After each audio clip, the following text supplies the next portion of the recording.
Radio. Boom! We back. What's up? good? What's up? We got a special guest today, episode 79. Andrew Jacobs in the building. What's up, everybody? What's going on, brother? Chilling. Good to have you, bro. Finally on here. Thank you. bro. We talked about this. Yeah.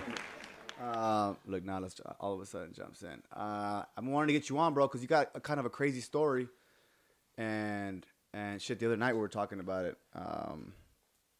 What a fucking crazy story, and I'm like, it's kind of a trip. I feel like something, at least for people listening, because you know how what it's like when you're fucking coming up and you're down and out on some shit. You're like, you know, just to be able to look forward and be like, all right, maybe there's a light at the end of the tunnel, because goddamn, shit's looking a little fucked up right now. Yeah. But you were born out here, right, in L.A.? Yep. So LA, downtown area. Bam. So was it kind of hood there where you grew up, or no? Oh, for sure, yeah. No, it was definitely hood. MacArthur Park area is known for that, you know, Rampart District. That's where they saw, like, I don't know if you guys listen and know this, is there's like the fake green cars and shit they sell. Yeah. That's Everyone's just on the known corner. for. Yeah, all day long. Yeah, that's like the main shit there. They've cracked down a lot of it, but it was mad hood back in the day. Yeah. Where you were born? 92. Yeah. That's like the height of that shit, Yeah, bro. it was crazy. Yeah. When I was growing during up. the 92 riots, bro, when you were born. Yep. I was in South Central when that shit was happening. But so you were born out there, and then what were you kind of born into, like, you know what I mean? Yeah, so I grew up with my family. They were all, you know, gang related and stuff. Mom, dad, everybody was in gangs. Both parents. Yeah, both parents. Different neighborhoods, but all gangs. And then I was actually oh no shit, were they like rival gangs or no? no, they were on opposite sides of the town. Yeah, so my mom didn't end up staying in contact with my dad when I was born. So, you know, different side of towns. He was from the Cypress Park area, like that side. She's from Echo Park, that kind of area. Yeah. Echo Park is so fucking different now. Different. Yeah. Isn't it the craziest thing? So different. Like, because like now there's people, hipsters and shit walking it's so down peaceful. The It's crazy. It's tight. There's paddle boats in the fucking lake. I'm adopted, but like I still keep in contact with like two of my brothers, and one of my brothers, I was just hanging out with him, and I picked him up from Echo Park, and you know he's G'd up, he's face tats and stuff, and shit. It's so funny because when I was waiting for him on the corner of Sunset and Echo Park, there's a Walgreens now right there, so I was posted right there waiting for him. Even that, and, listen to that, is a Walgreens. Yeah. And he walks up all G'd up, and it's so funny because I'm just like, he looks so out of place, you know. But the thing is, that's his area. That's that's where he's born. That's where his whole lifestyle is from. So that's why I look at people like that, you know, that still dressed like that and all G'd up and everything, and I'm like, damn, it's kind of crazy because now everybody's like, what, you know, that's like, so I'm like, that whole area was people just like him, exactly, everywhere, you know. Yep. But now it's, I mean, I just like a cool guy, hipster, whatever. Exactly. Back to, but back then, same thing. Fuck no, You know, I grew up Dickies and Cortezes and all that. Man, I feel like it's so weird, bro, because like, you know, you only see it in movies, and that doesn't even feel real, because that's like, you know, growing up, it just kind of was like a piece of life, and like, even if you look around in the streets now, like, people, like even actual cholos, they're still a little more. I guess it was just because, you know, getting busted by cops and shit. Probably. Yeah. No, it's I mean, the whole lifestyle about it is just so much different, you know, and the culture. You know, we grew up in middle school, high school, wanting to be like thugs and listening and all that gangster music and kicking it at the bleachers and you know, doing all that kind of stuff. And now you look at it, I see, you know, when I see high school kids, middle school kids walking up, and they're just like, it's not about that anymore. It's not just a group of dudes that don't get along with that group anymore. Now it's just everyone's running around with everybody, riding scooters and, you know, and hollering at girls or whatever. Everyone's just trying to have fun now. Which at the end of the day, you kind of were, but just with the select amount of people. Like, you know, you were doing all that shit, but with your homies. But so like, so your first introduction to like even gang culture was like just through family then? You knew, like, I knew about it from family, but you know, like, I was unfortunate and grew up in foster homes growing up since I was really little, and I got adopted when I was 9 and moved to Hollywood. And the area of Hollywood that I grew up, the area in Hollywood that I grew up was, you know, gangs all around there too. And you know, I was growing up with this, you know, my mom, she was a single mom at the time, and I saw right out the window, I just saw gangsters walking by, head tats and all that, and I used to just look out my window and be like, that's like the family I knew, you know, like what I was born into. So, well, that's what the trip is. It's kind of like your brain wires itself from a young age Yeah. to think like this is what you are. This is, you know, and you know, that's why I tell people like it's trippy. Like I still feel like I'm a 13-year-old version of me. I'm doing the same shit, bro. You know what I mean? Yeah, like shit, aren't in a we lot all? of ways, like Yeah. I'm just a grown up 13-year-old. But it's like when you were 13, you were still. You probably thinking the same shit about when you were 4. You're like, I'm just a grown-up 4-year-old. Yeah. You know what I mean? Yeah, So like, I never look at it that way. because like, so that influenced you so much to think that by the time you were, you know, whatever, however old you were, 15 and shit, you're like, this is what I am. So I'm gonna go and be a part of this. You know what I mean? And it's fucking crazy, bro. You know. So you were like, you almost like knowing like I have to do that. I have to become this. You were yeah, like, it felt like that, like create a a calling, destiny. I guess. Yeah, you know, yeah. if you would say. It's my destiny. Like Yeah. this is what I come from. This is what I am. I was 13 and I was just like, all right, I want to, you know, bro. Be a part of this, you know, lifestyle. Yeah. And one of my best friends had got into that lifestyle, and I was just like, all right, well, you know, it's my best friend in the building I was living in. I was just like, he's doing it. I'm a rock with You him. don't want to be a bitch either. You know, like, so I rocked it, you know? Yeah. And getting jumped in a little fucking cruise. yeah, and exactly. shit. Yeah. I mean, so crazy, bro. Like, yeah. But it's the I went life. through that shit too. You know, like, I was just a like, lot of us get. Yeah, for sure. And again, it's because of like I think it's because what you grow up in. It's you're a product of your environment. Yeah. And you know, even the more and more these neighborhoods change, the more like the environments change and everything changes. So then like, what by what age do you think you're like deep in? Like 13, you're already like trying to get deep. 13, I was already. Like, you know, I'm trying. Yeah. Did you get any deep in tattoos when you were young? Yeah, my first tattoo I was 14. So Bro. yeah, I was 14. Just putting the foot on the gas. Fuck it. I had my first tattoo was like behind my arm, and funny story, I was going to school at that time, and I was outside on the corner of HollyHood High School, and I was showing like a couple of my little homies and stuff, and I was just like, hey, you're I finally got badass blasted, in you high know, school? Yeah. I'm in high school, and then my mom walks up right behind me. Ooh. Like and a then fucking as movie. I'm showing the fucking tattoos, Bro. and then she just grabs my ear and and I'm just like, fuck, I fucked up, you know? Yeah, bro. And that was it. She was just like, yeah. on me, and they made sure I was like, you know, as soon as you're off on this day at this time, you're gonna be at where I work, and you're She's gonna stay smart. there at the office. And she was on me, and she was, but I kept getting tatted without her knowing. And I had appendicitis, so I had to get my appendix removed. I got surgery for that, so I'm in the hospital. They're finding out your tattoos. Right? And I have the gown on, you know, with the open back, and Yeah. my mom, she was just like, what? Fuck? Like, when did this happen? I had like 3 tattoos on my chest already. I had my whole stomach done. Damn. And I had like an outline of At 16? yeah, I had a whole outline of a big tattoo on my back that never had Bro, you're fucking got crazy. finished. And my upper arms were finished. I was, you know, I was blasted at the age of 16, and she was just like, she had no idea, because I always made sure I had a t-shirt on. She never saw anything. Slick. And she was just like, what am I supposed to do now? Yeah. You know? At the time, they didn't really have like, you know, they probably had removals, but it was like 10 times more expensive. Yeah, and, we you didn't know about it. Yeah. I had never heard about it. Yeah. You know? Yeah. And Yeah, we all thought, you know, growing up, we were like, yeah, it's fucking permanent. It's fucking forever. It's gonna be forever. Yeah. You know. and then by the time I was 17, I started getting my neck tattooed. So I used to have my whole neck done. And then you've been, dude, I can't even tell, yeah, bro. I'm still like I just started working on like So for the ones the the people just collar listening, area, he's know? gotten he it's all removed. It's not even there it's all anymore. removed. All I my met you, visible I ones. feel like when you had all the neck did you do paranormal when I was fully tattooed. Yeah, when I you did paranormal. I think I remember that. Yeah. I did. I went through 2.5 hours of makeup every day for that. Yeah, you know, yeah. covered up my whole hands, my neck. Well, they gotta at least change it and shit, you know, Yeah. like something. I only have 3 tattoos, bro, and even that, it's an inconvenience, bro. Like, Yeah, I'm you know, sure. Yeah, I mean, that's why I started, removing at least the visible ones. It's too. I'm already. It's too late to take everything off. Yeah, there's no way I'm gonna go. But at through least do yourself some, so you don't have to kill yourself, and especially in this trip out, huh? You go from like this little cholillo to fucking. So cool. I'm happy, man. Yeah, I love it. Kind of the way it works, right? Yeah. It makes for a good story. So shit, man. You're like 16. You get appendicitis. She finds out all this shit, and then what? She can't really buckle down anymore, right? I mean, she tried to, but I was going through my teenage years, and I was just like, Those are the craziest. You know, I was just like, did you ever get busted when you were like a kid? Yeah. I was always getting busted for dumb stuff. Yeah. And she was always there for me though. You know, she's my mom. Yeah. It was so funny. There's at least 3 times I can remember that.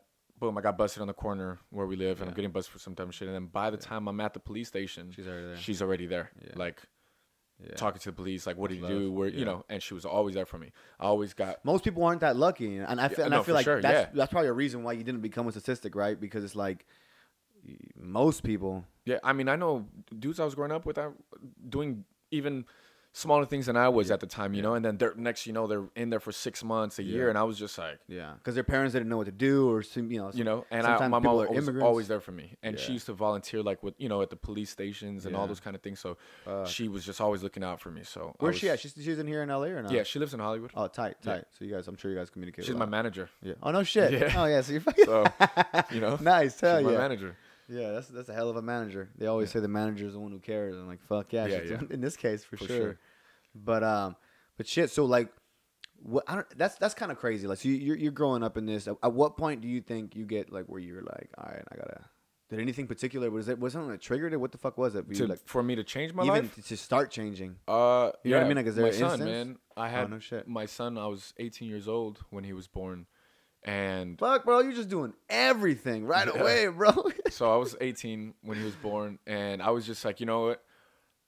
I had just turned 18 too. I was 18 for like 3 months, and I was like, he was born right when you were. So you guys, your girl was pregnant. I was 17. She was 18. She was. She's a year older than I am. So, boom, had my kid, and I was like, "What's your mom saying? Is she tripping out?" No.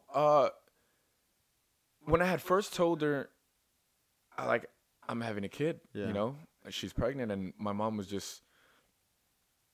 I can't remember too much because I feel like now there's just so much happiness that's along with it, you know? Yeah. So I do feel like when it was first brought up, I'm sure she was pissed. Yeah, bro, you're 17. But I think like quickly after that, she was just like, open arms, like, all right, I'm going to have a grandkid.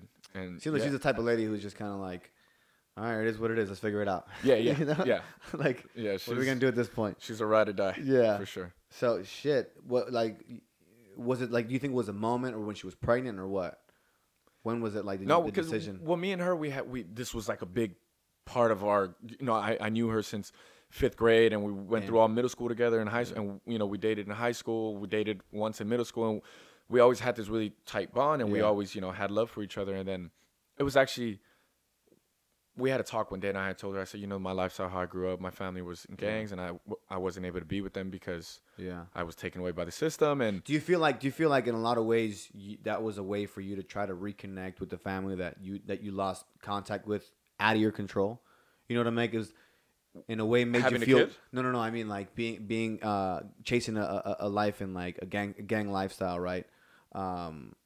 You think a lot of that was kind of trying to be closer to your family in a way? You know what I mean? Like, I think there's a part of it. Like, my mom now, she always said that. Yeah. She was like, you're chasing that. Yeah. And I was just like, nah, I'm just doing me. It's just what I want to do. But I mean, deep down, I'm sure that had a big part of it. Where you're like, this is the thing that's missing. Yeah. I gotta at least recreate it in my own way or some shit. Yeah, but growing up in that, you try not to put so much thought into it because then, because then you get all these feelings that come in. Yeah, exactly. And you're like, oh, shit. And you don't got time for that shit. No. Trying to be fucking hard, bro. Yeah, exactly.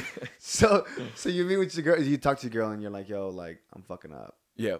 And if I know and I'm sure she was probably not having that shit either. Like, no, I mean, she knew a lot of people growing up too that were into that kind of stuff, And she's it's around just the area, the area we grew up in. And I told her, I said, if we have a kid, I know for a fact I'm not gonna put my kid through what I went through. I'm a passionate person, and when I care about somebody, I'm gonna give it my all. 100%. At least I can on my end. Yeah. And we talked about it, and the next thing you know, I swear, like 5 months later, like boom, it's happening, and I was like, okay, bro, I'm getting anxiety thinking about and I was like, all right, let's do it. I was so excited, and I was scared. Were you working? What were you doing? I was scared. No, I wasn't working. I mean, I've always danced on the street throughout all this.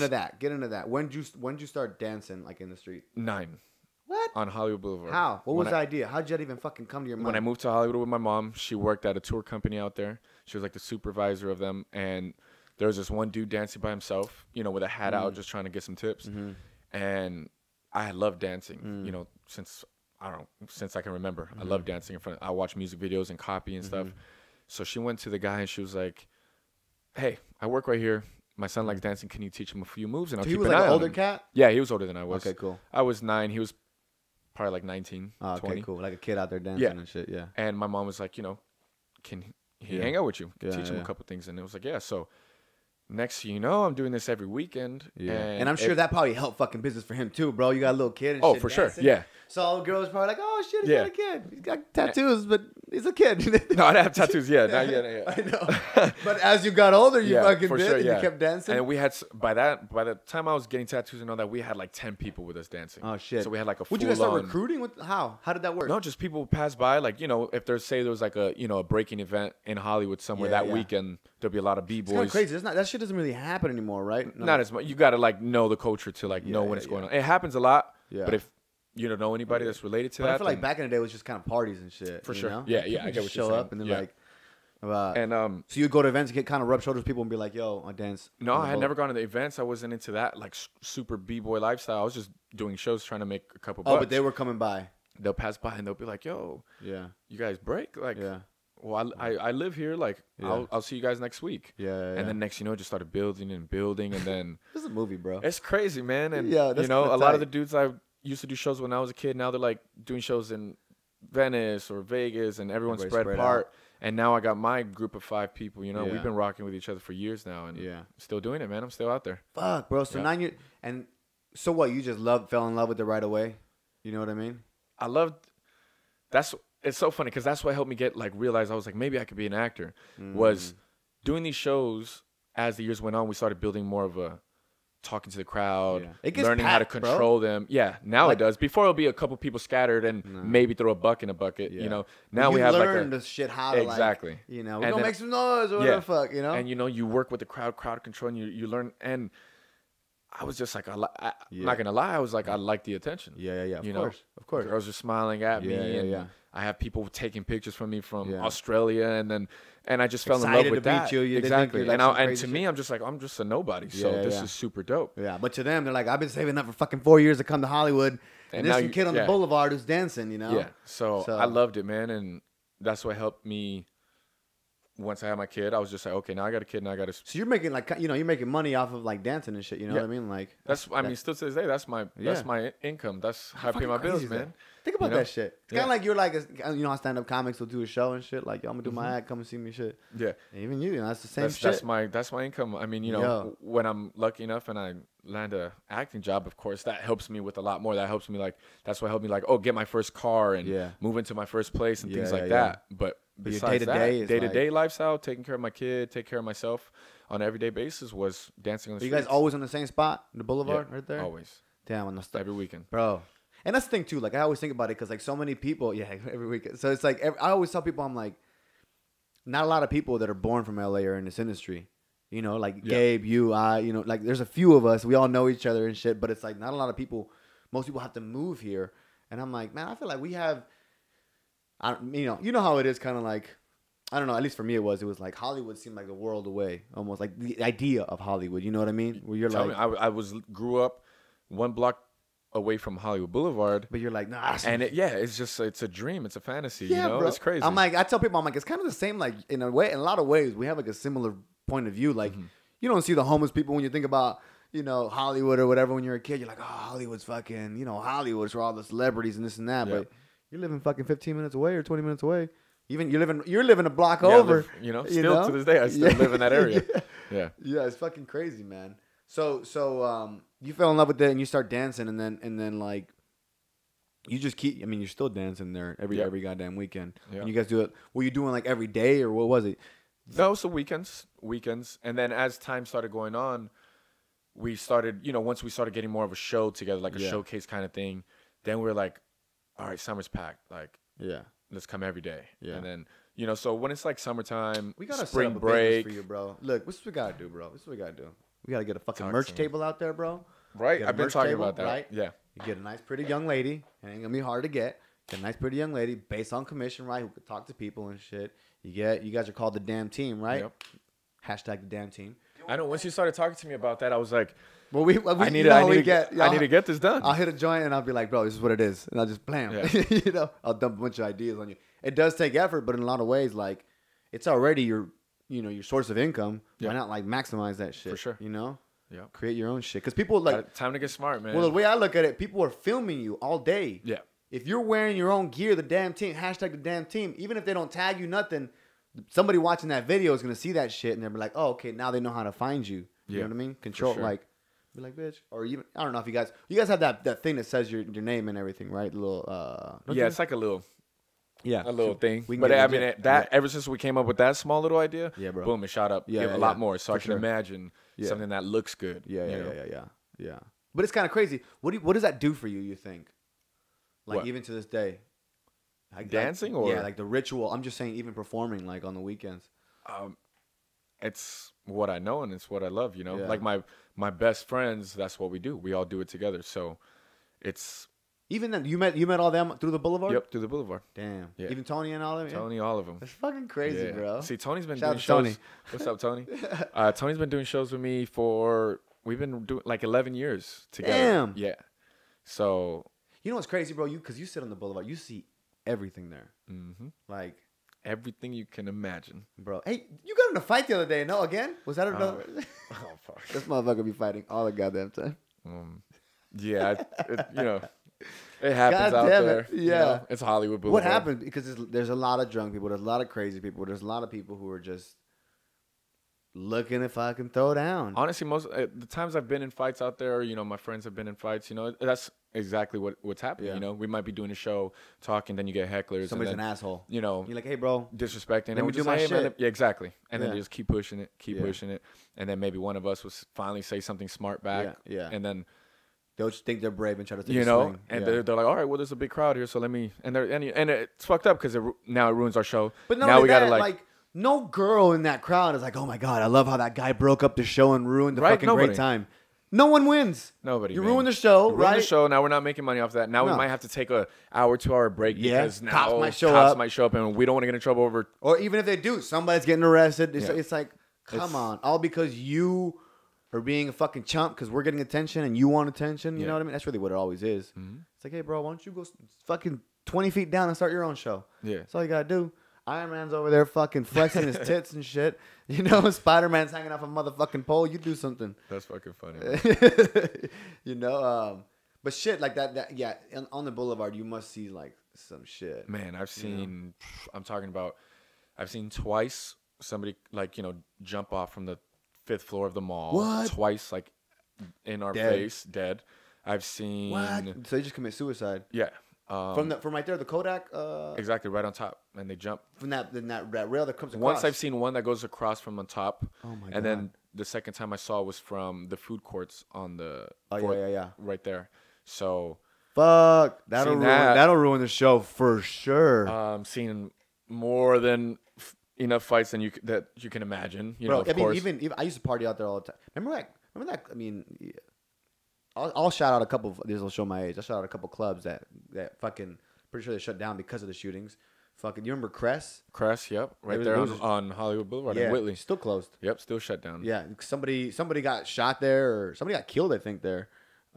Empire. Empire on right there, Cahuenga. That was on video. Mm-hmm. That was on video. Right. Homeboy got shot outside. Boom. I used to go to Empire all the motherfucking time. Yeah, I never gone to Empire, but I used to walk by for sure and look at all the little hotties and stuff. Because it was like an 18 and over club. You know, when you're 18, that was like the hot spot. Yeah, from what I that one in Crest. You know, and of course, you know, they both get shut down. Yeah. Shit. Fuck. People jumped off and killed themselves. Yeah, man. I've seen. It's just. It's did you know what it was? Like if it was a man, woman, or anything? Oh no, well, one of them will always stick with me. I was in the elevator going up, and it was an older guy, and I remember it was so weird to me. And if I'm right, it was when my son's mom was pregnant, or maybe I'm pretty sure it was when she was pregnant.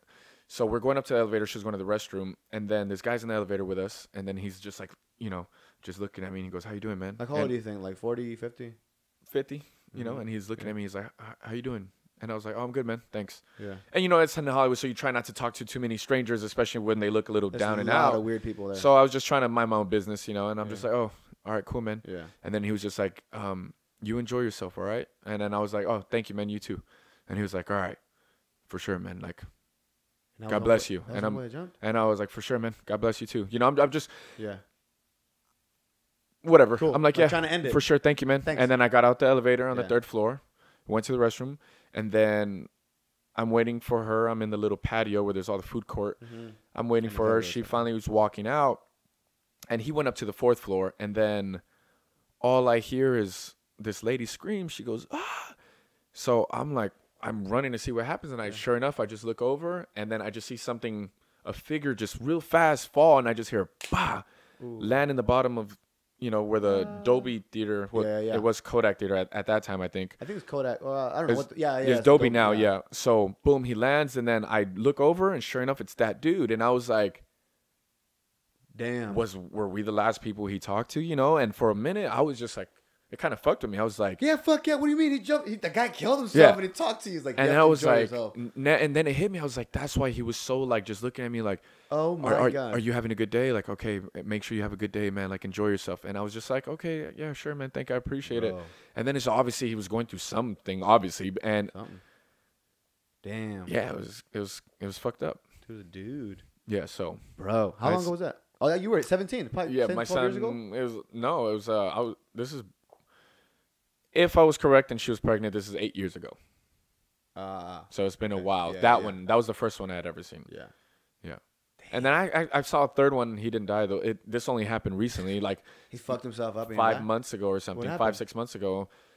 Jumped. I didn't see him jump. I saw aftermath because I saw everyone running. So then you know, fucking nosy people, and we're like, oh shit, what happened?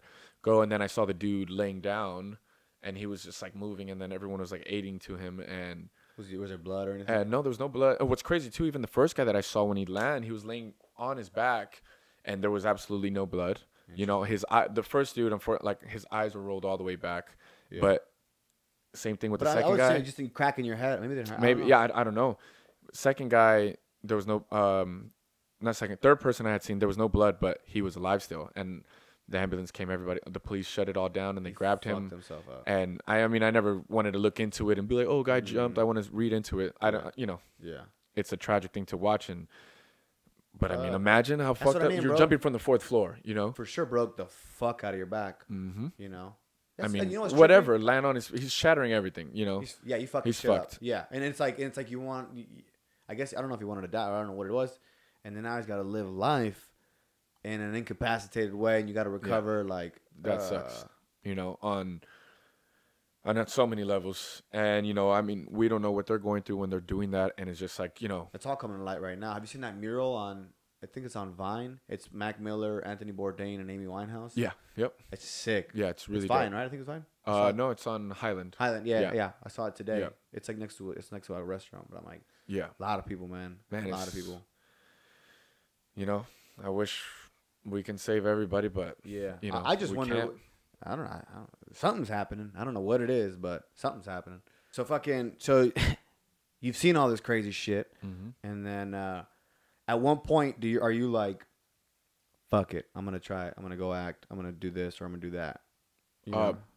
My mom was like, you know, getting into that world and managing actors and stuff like that, and she's the one that was just like, do it. Shout out to moms, bro. Fucking. She was like, do it. Like. Take your headshots and How old were you then? I was 19, 18. Damn. Yeah. So had you had any experience before that? When she had first adopted me, I did like background stuff. She got me into background. She wasn't money? You know, just some get out of school and you know, that's I was like walking in the cafeteria of That's So Raven and stuff, you know, that kind of stuff. But auditioning, reading scripts and stuff like that, I had never.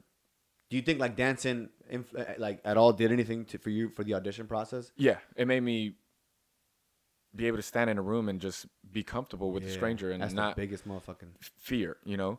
And so she was just like, "Boom, let me send you out for auditions. Let me do it." And I was just like, "Sure. I mean, why not? You know, let me try it." So took headshots, and then I swear, man, it was my third audition, and it was for paranormal. I didn't know it was for paranormal at the time, and then. Next, you know, activity, the marked ones. Yep. Yeah. And next, you know, I go to this, and I felt comfortable. It felt like, it's what I was supposed to do. Yeah. And I got the call, you know, and went back for it, and then called me again, and then next, you know, I'm on set filming my first movie, and I was like, this is crazy. Like I did it, like, the fucking next. And you know, growing up how I did, I was just like. Oh, that's it. I'm gonna be the next biggest star ever. Like this is. I feel like everybody kind of goes through that. Yeah, like, and I was like, I'm set. You know, like coasting from here on out. Man, you know? and you know, then then you really get into it. Then you start learning more. Then you start meeting people, you know. Then you're like, oh, okay, what's your story? How'd you get into it? Like, oh, okay, so we all kind of have the same little, you know, path. And okay. A lot of people worked on Jorge Diaz. Worked on Jorge that. Diaz, that's when I met him. And that's how I met everyone else, through him, actually. Because, you know, really? he's so cool with people. And he was just like, oh, I'm doing Esos High. And here's this person and that person. And then literally I met everyone I know now, you know, through... He's such a good dude, bro. He's such a good dude. That dude, though. He's good, like, for sure. You know, he's good to work with, and but it's also like I feel like you kind of like leapfrog some shit because you'll meet some shady ass people in this industry. You know what I mean? Like, yeah, I've never met any. So I mean, so far I'm sure it's gonna happen. But you meet someone who's a good dude, and he's like, hey, let me fucking skip the line ahead of you for all these fucking schmucks. But when you don't know anything, when you don't book anything for a long year, like, you know, you're figuring it out in the business. You meet a lot of people who are, you know, desperate to do something, willing to fuck anybody over. So, you know, meeting someone like Jorge who introduces you to a group of people that are already like, you know, dope people, it's like, it's a dope little fucking hand me off. Yeah. But so you do this movie, and then what was filming it like? It was a third audition. Damn. Yeah, third audition. Yeah. It was surreal, man. I mean, I don't know. I went into this audition, you know, fully tattooed. I'm the only guy in there with tattoos and stuff. And then it probably helped in that and I'm going through all this thing, and then I'm just like, this is not gonna happen. Like, you know, like I'm just starting in auditioning process with the script, and, you know, meeting a director, and I'm like, I've never done this in my life. And then going through it, I'm on set, and everybody's just like, you know, for the first time in my life, everyone's just like, super dope to you. You know, of course, you know, want to make sure you're okay. And then as long as... You want something to drink? You want something to eat? Like... You want this? You're like, I'm fucking good, but... Yeah, you know, thanks, and guys. I'm just like, every time I see somebody carrying something heavy, I'm like, oh, I got you. And they're like, no, you can't. Like, And I'm like, no, let me help. And they're like, no, I'll get in trouble. It's a little girl. She's like 10 pounds. Carrying the fucking you know, crate. big light pole or something. And I was just, it was so crazy to me. And then then of course you start getting used to it. And you're like, okay, now you know your place. You know what you need to do. You kind of get into a program and in a routine. Yeah. So I got through that, and I was like, okay.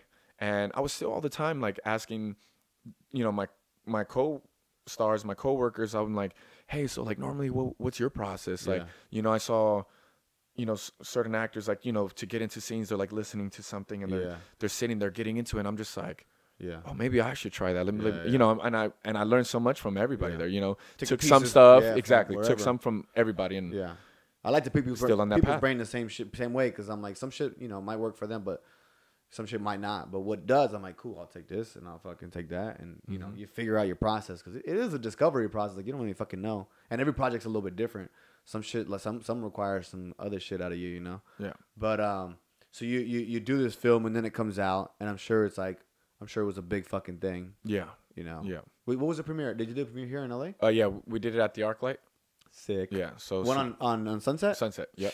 Bro. So we're right there. You've just been Sunset on Hollywood, Boulevard. you know? Like, Sunset. They'll do crazy. premieres there. It's legit. It's the fucking Cinedome ArcLight. You know, exactly. That big one it in was the back. Right there, yeah. Where we went last time, where we went to watch that screening. Trip out. So we had our premiere in the dome. So sick. It was dope, man. Like, I'm like, damn, I grew up on these streets running around causing a ruckus, you know, and now here I am, like, was your character taking pictures close to you, like close to kind of like what you know, you were playing? Did that come like very natural to you? To the goofy friendly side, yeah, for sure. Yeah. I feel like I've always, you know, once I'm tight with somebody, I'm you know, you fucking I with let each it other. loose, you know. So the whole before my character turns dark and starts getting possessed, you know, that's what I was, just running around the streets with my best friend, skateboarding and fucking around. You skateboarded too growing up? Yeah. Same, bro. Yep. I used to just get chased out of school. I used to want to be. Man, I remember me and my homie got our first camcorder. And we had a camcorder. We started trying to like go into empty parking lots and trying to let's do a sponsor tape. Let's see if we get sponsored. We did all that, man. Send it in to skate shops. Be like, yo, give me some free decks. Sometimes we get lucky, bro. We get like free blanks or something.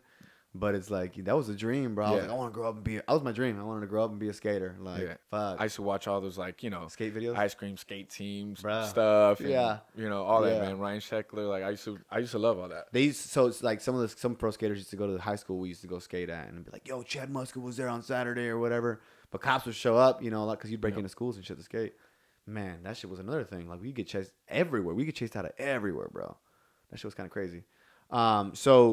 So then you do that, and then what happens after that? You chill for a little bit before you you know, does it kind of is it kind of like a buzz for you, or are you auditioning more after that, or what's happening? Yeah, so I took a break for like a year, like a little after that, and then as soon as I got back into it, I was auditioning, wasn't getting any calls, and I'm like, oh, damn, man, like, what's happening? I'm the star of Paranormal Activity. Like, what's happening? Yeah. And then, that's when it really started hitting me. I was just like, okay, this is not just an easy handout. Like, you got to put in the time. You got to. But shit, they still are already like, yo, you got something. Here's a movie. But you got to still. So then after that, I did a movie for Lifetime, and I was, the lead in that again. So I was like, okay, dope. Yeah. My second project. A little more wind in your sails. Not as big, but this is great. Another stepping stone for me, and did that whole thing, and then same thing. Then a whole like. Was that what? Did you ever take did you ever come from like classes or anything? You didn't do anything like that? Were you like formally trained? No. Then I after that I started going into like a few like audition prep classes. On camera. Yeah. Just very tight. It's a whole different game. Like you could be able to do this shit on set, but like the whole audition process is a whole different thing too. Yeah. You know what I mean? Like you kind of learn this little dance. And even if it's commercials is different, or if it's a fucking film, or now it's kind of. And I'm still learning. Yeah. I still sometimes go in certain auditions and they'll hit me with something different, and I'm like, oh shit, yeah. I'm not ready for this. I don't have a fucking answer. Here's my answer. Yeah, it's but it's also exciting and shit. You know what I mean? Because you don't know what the fuck's gonna happen ever. You're just kind of like, all right, like, at the end of the day, you're just playing in there. But you did a pilot recently, right? Yeah. My first pilot. Tight. I know that it was what's the Run for Your Life. Run for Your Life. That's what it was. It was a a dope pilot. I liked it. Blumhouse and USA. So. Yeah. Did Blumhouse did Paranormal too? No. Yep. Tight. Exactly. Tight. Yeah. It's the production house. And I like the script. It was about Santa Muerte, right? The whole thing. How there was like everyone was chasing you and shit. And I think your brother was like a cop or something like that. Yeah, my brother-in-law was a cop. His wife was murdered, and that's what it was. I promised try to bring her back. Yeah. And I go through this whole game, and death is chasing you. Yeah, and it was that was cool too. Yeah, like I said, like all right, cool. I landed something. Well, you're still in Momentum, right? Oh yeah. Yeah. So because they were like, yo, Andrew booked this thing. I'm like, yeah, that's when I just got with them. Yeah, I just got with them, and then we booked that and my first meeting with them. Yeah. So they got me that, and I was like, they got me in the room with them last minute. Yeah.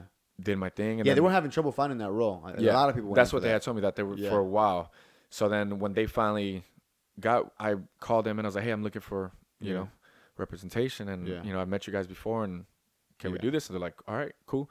Through Gabe, next Wednesday, you had met them? Yeah, I had met them through Gabe through when Gabe had his Lowriders premiere screening. So met them there. I love their energy. Yeah, they're cool. They're mad cool, right? So months later, I called. And they were like, "Oh, Andrew, like, we remember him. Bring him in Wednesday." Yeah. And I was like, "All right, dope, cool. Like, this is gonna be something good for me." Yeah. And then same day, they hit up my mom, my manager, and they were like, "Hey, has he read for this project?" And she was like, "No, we never heard of it." And he was like, "Okay, we're gonna try to get him in the room." And then so my mom's like, "Drew, they're already gonna try to get you an audition." I'm like, "I haven't even." These motherfuckers are working. Yeah, I was like, "I haven't even met with them yet. Like, this is dope. This is what I need. Somebody who believes in me." And they were, they sent me the script, started learning the sides, and then they hit me up the next day, and they were like, they said, never mind, they're already testing for it. They already got 4 guys that are in the room, but we tried. And I was like, no worries, I'll see you guys tomorrow. So I told my mom, I know you guys are working. I told my mom, I said, well, I already know my lines. Yeah. How about I tape it anyways, and I'll send it to them since I meet with them tomorrow to see if we're going to work together. Tight. Then they could see me work a little. So I was like, I'm going to just tape it anyways. I taped it. We sent it to them, and then Gary was just like, I'm sending it in, like, see what happens. So he sent it to them, and they were actually in the middle. So now testing. I know this from the other side, from the other point of view. They were testing in the room with the director and the producers, and then the casting is watching my tape, and then she goes, interrupts like the testing process, knocks on the door. They come out, they're like, you have to see this. Like, just watch this kid real quick. Right. So then they watched, and they were like, bring him in tomorrow. And then so You didn't know this at all, though. You didn't know this. You know what I'm saying? Oh, I didn't know that side until you book it. Yeah. Until I booked it, and then they told me, and then I was like, wow, it's so crazy how that all happened. Fucking nuts. And so I booked my first pilot, you know, and so you went in the next day, and it was just like you were thinking it's like whatever. I tested the next day, and I knew so on the Wednesday that I'm meeting with Mikey and Gary. Now they're on the phone. My first meeting with them, they're going back and forth with dealing with contracts and numbers, and I'm like, so for a test, people listening don't understand. Like when you do the test, the contracts are filled to do the show when you do the test already. So everything's filled out. You got to fill out contracts. You got to you basically agree on all the terms, and then you go and you test. So it's like a few of you guys. So that's what they had to do all that shit. They did all that, and that was my first time going through that, so I had no idea. And then same thing. I test and I felt like I did good, but of course I was a little nervous. You never fucking know. Yeah. And then I signed this contract and I have this thing saying I can make this much after this many, and I'm like, oh my god. Once again, I'm like, picked up. Yeah. I'm like, this could be a life changer, and I'm like, but it doesn't even mean I got it. There's 4 other dudes that might get it. Yeah. And same thing. So for that whole weekend, I'm doing shows. I'm on the boulevard, and I'm just like, fuck, man. Like Kobe when he was playing, when he cheated on I'm like, my whole life might change again. I don't know. And then sure enough, like right after that weekend, they called and said, congrats, you got it. Ooh. And I was like, let's do it. I shot it. And then, where'd you guys shoot that at? Here in LA. Tight. Yeah. In downtown. Because it was based in East LA, the thing. Boyle Heights, yeah. Tight. So money. Did that. Shot like, this in kid LA. Seems really authentic. You're like, motherfucker, I'm from here. And unfortunately, it didn't get picked up after a few months. But that's also how crazy that is, the game, right? You get one thing, you're like, oh, and then you get it. Boom. All right, you got the pilot. And then, the network's got to decide what they can pick up. They have a bunch of pilots, And once again, that was a learning experience for me. Bruh. So it's just like I just went through that. So I'm like, did you guys go to upfronts at all or anything? I have no, I don't even know what that is. So it's like where they go and like it's like you would have gone. Yeah, it's like they go and fucking, this is our cast and this is what the show's about. No, we didn't go through that process. So it was a few months that you shot it. Did you ever see it? Nope. I mean, I saw a couple clips when I was doing ADR. Yeah. Like the voiceover stuff. And that was it. I never got to see the final product. I wish I did because I was trying to. Yeah. I was trying to have Mikey and Gary contact them to get some of that footage to use for real footage. Yeah. And nope, I never fell through. So. Who knows? Who knows what the contract is? Because sometimes people just shelf it, or people to pull it away, or sometimes they'll reshop it somewhere. You never know what the fuck happens in this business. But shit, man, that's fucking dope. We're about 43 minutes in, so it's time for some hot seat. That went by so fast. Questions. All right, bro. I'm telling you, bro. This is what it is. You don't even realize how fast this goes. Let me open this shit. All right, bro. What is your? Because this is reminded me of recently. I was there with you, brother. What is your go-to hangover cure? Go-to hangover cure: cup of noodles and a bolillo. Sodium and the carbs. Yeah, that's smart. Does it work? Every time? All the time. Really? Yeah. All the time? 99% of the time. What is the burger?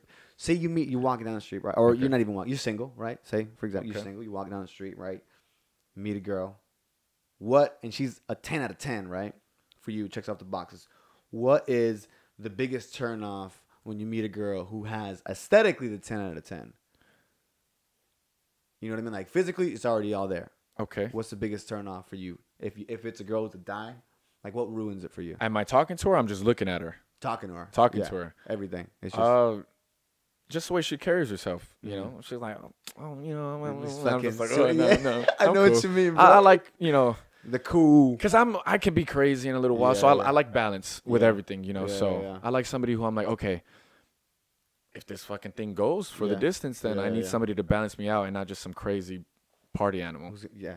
I've been there. Because then you guys get sucked into that and you just party and party and party. And you're like, and it's always too much. Yeah, it's crazy. If 13-year-old you, Andrew, could have changed his name at 13 legally, what would he have changed? What would you have changed your name to? Fuck, I don't know. It was I had a good homie of mine, and he has such a his name is Rogelio, and I used to make a joke, and it's so funny because my son actually just mentioned that. He was like, "So, Daddy, I heard you wanted to give me like a real Mexican name when I was born," and I was like, as a joke. What's his name? My son Andrew. He's a junior. Oh, tight. Yeah. So, but he just mentioned that. So I don't know, something like that. Like, Rogelio. Super, super Mexican. Powerful. Yeah. Fernando. Antonio. Hey, there you go, bro. Antonio. I don't know. Most attractive trait in a woman. Most attractive trait in a woman. Yeah. Smile. Boom. That's a good one, bro. Yeah. Way to keep it safe. Way to please the ladies. No, for real. Yeah. I've seen so many times, you know, somebody could be so beautiful. Yeah. And then, you know, Yeah. I don't know, Yeah. the smile fucks it Yeah, all up. yeah. You know? Damn it, girl. Yeah. Damn it, girl. No, you know what? For me, the most attractive trait, or sorry, what ruins it for me when it's the same thing. It's like maybe not even that. A boring girl. You ever met like a girl who's like stupid fine? You're like, damn, and you talk to her and she's just like no personality at all. Yep. I'm like, damn, that'll go. It's your best thing and your worst thing. It's the best thing because you look that way, but it's the worst thing because you ain't never had to develop no type of personality. Yeah. Because people just look at you. Because then where do you go from there? Yeah. You know? You're like, cool. There's nothing. I mean, when you here. first meet somebody, you know, say, if That's you're what like, you're hey, based let's grab off a drink. Yeah. And then you just want to talk. So if somebody's just like, yeah, cool. I can't. It's do like, it. I oh, can't do man, it. like, where do we go? You Yeah. know, I can't. Like, it feels like you're pulling. I Yeah. fucking hate that. I get what you're saying. Well, boom, bro. That's about it. Other than the last thing we're gonna do is well, I always ask everybody like if you're like, you know, every episode's different. I'm kind of getting into people's journeys, but like just kind of the way they think. If you were to have a message, like your message on what you would tell people, what would it be? Like if, you know, somebody's like, all right, what's that? Like, maybe not like like kind of like your life motto, like what you live by, you know, what would that be? Or like what you would tell people? Something on the... Leave them off with something, you know what I mean? On the line of never give up. And I know everyone says that, but I really say it because I grew up in gangs. I had a kid at the age of 18. I was fully tattooed, and everyone's just like, "Oh, you're never gonna do this. You're never gonna do that. The you odds know, are stacked you're against ruined. You're done." Yeah. And I'm still fighting for it, but I'm headed there. Yeah. And it's like, if I could do it, then you could do it, man, for sure. Yeah. Yeah. For sure. Just because you grew up a certain way, or you feel like you're trapped in somewhere, get the fuck out of there and make a life for yourself. You gotta kind of like. You gotta really fucking want to make some change. It's easy, like I want to change, but you know, fucking believe in yourself. And then the secondly would be, if you were talking to your little Andrew, what would be your message you're trying to pass on to him as your son? Ooh, that was loaded. Yeah, that was shit. You know. I don't know. It's so hard, you know. I don't know. I feel like, damn. You know, if you're talking to if your son's like, yo, I need some advice. What would, like, say he's 15, and he'd be like, yo, pops, I need some advice. You know, I don't feel like, you know, life's heading where I want, and fucking, I feel this and I feel that. I don't know. I feel lost. What's your advice? Try to find some different choices, like a plan B, a plan C. You know, dip into that a bit.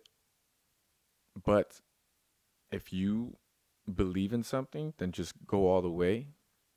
And I'm always going to be here for you. So, you know, I'm always going to believe in him. Damn. But just really going, because, man, sometimes, even right now, you know, it's like I fell in love with the acting. And I'm like, I love it. This is what I want to do. And I have big dreams and big goals. And sometimes I just feel like, oh, man, like, this is so hard. Like, maybe I'll just go ahead and do this. And I'm just like, I'm going to go all the way with what I believe in. Those thoughts tend to creep in sometimes. In the hardest times. Yeah, when it's the quietest, you know what I mean? Like, it's just like, hey, you know, maybe just somebody next to you is like, yo, because, you know, you've seen a lot of people come and go, even in these short amount of time, you know what I mean? Like, people will be like, I'm going to do this, and then, you know, I'm not going to do that. I'm going to go and do something else. I'm going to fucking do real estate or something. I'm like, cool, fucking, you're making some money, you know? Yeah. But it's like, at the hardest times, you do get those thoughts of like, maybe do this, maybe do that, but. And if you have anybody with you that believes in you, that's what always you're like, okay.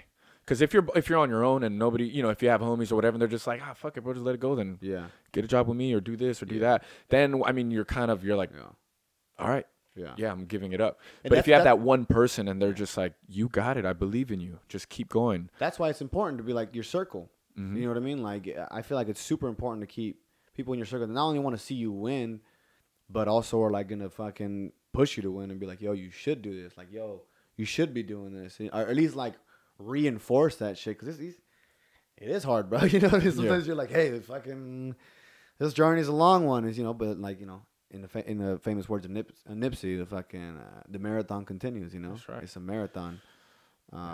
Shit. What are your thoughts on that whole Nipsey thing?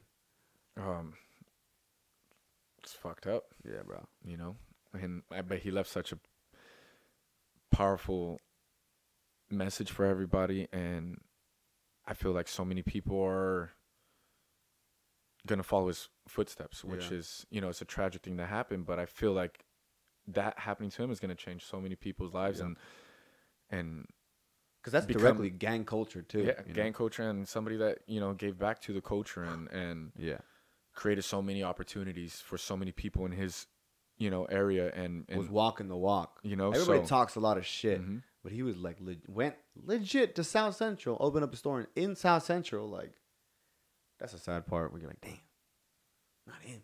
But yeah, you're right. Somebody like him, and that's, I mean, I'm not gonna compare my lifestyle at all to his, but I mean, that's the goal, man. That's where we want to get. Yeah, you know, being able to succeed. And he didn't give up, you know. Like you said, he started off with handing his own CDs and in the parking lot, and he was making it for himself. You know, he could have given up so many times, but he just kept rocking it, kept going. Marathon. And then he got to where, you know, he's at, and he also that support system. Yeah. You know? Yeah. Shit, man. Thank you, brother. Thank you for coming on and sharing your journey, man. Dope. Thank you. Yeah, guys, you heard it here, episode 79. Thanks for rocking with us. What's your thing? Your Instagram handle, or what are your Instagram, Twitter? It's at I'm Andrew Jacobs. Boom. The short version of I am. So letter I, letter M. I'm Andrew Jacobs. Figure it out. It's not that complicated. Boom. Episode 79. Much love. Thank you so much, everybody, for listening and tuning in. Andrew Jacobs. Episode 79. We'll see you next week. Peace.